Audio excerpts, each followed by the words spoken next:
Hello wonderful people, and welcome to this little color study. Caput Mortuum is a gorgeous granulating reddish to violet brown color. With a great range of values, it's an iron oxide and often the pigment PR102 is used. In some cases it's combined with black or violet pigments, but that depends on the brand. I was curious and thus chose to experiment with it a little. For this little study I paired the colors, in my case by Lukas, with the cobalt blue with the pigment PB28. It felt exciting to combine the brownish red, moody dark with some black granulation with a relatively neutral, bright blue that too does granulate. I chose Lukas because their pigments are ground a little bit coarser, or so it seems, and thus granulation shows very nicely. They also wet really easily and feel creamy and smooth on my brush and paper. This made the painting experience itself very enjoyable for me. And as you can see in the examples, I couldn't stop.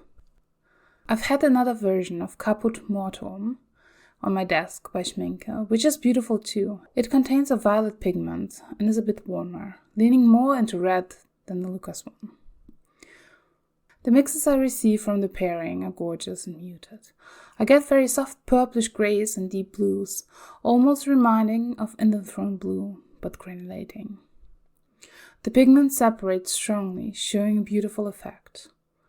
Of course I know not everyone likes it, but for me it's the feeling I get looking at the grey sky. I wish we had lots and lots in February. Moody days full of clouds. Yet promising warmth that is ahead. It's a mix I often lean to when painting background for animal portraits too, because it's beautiful neutral, yet with some interest and texture caused by the granulation. On my blog, which is linked below, you can see the swatches as well as the mixes and all the test paintings as a scan. My lovely wonderful patrons were able to read the full post as early access, and there are more to come, but I'll let you know soon. Back to the beautiful textures this mixes create. It wasn't only the textures I enjoyed playing with these two colors.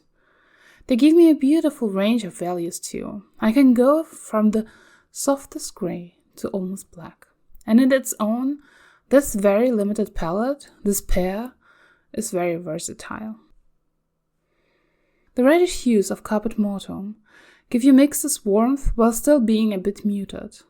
When the cobalt blue adds brightness, with the painting being brighter and lighter in color.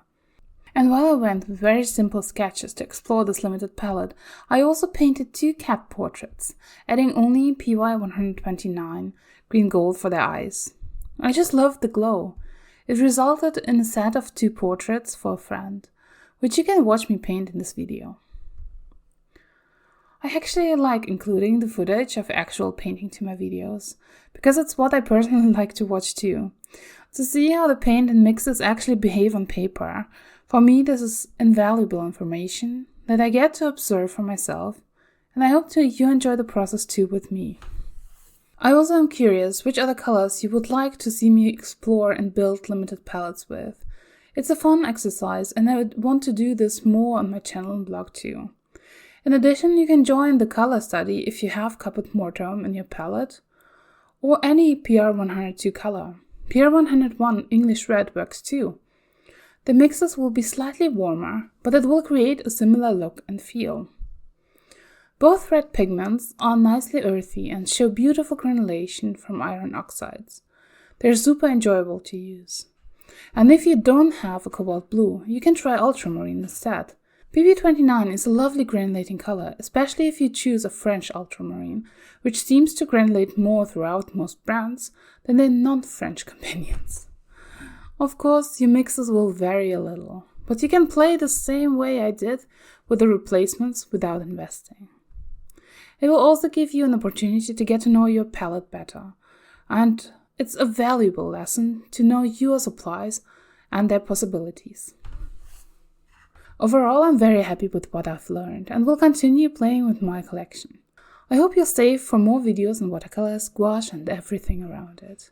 Have a wonderful and creative day everyone, and I hope to see you soon. Bye!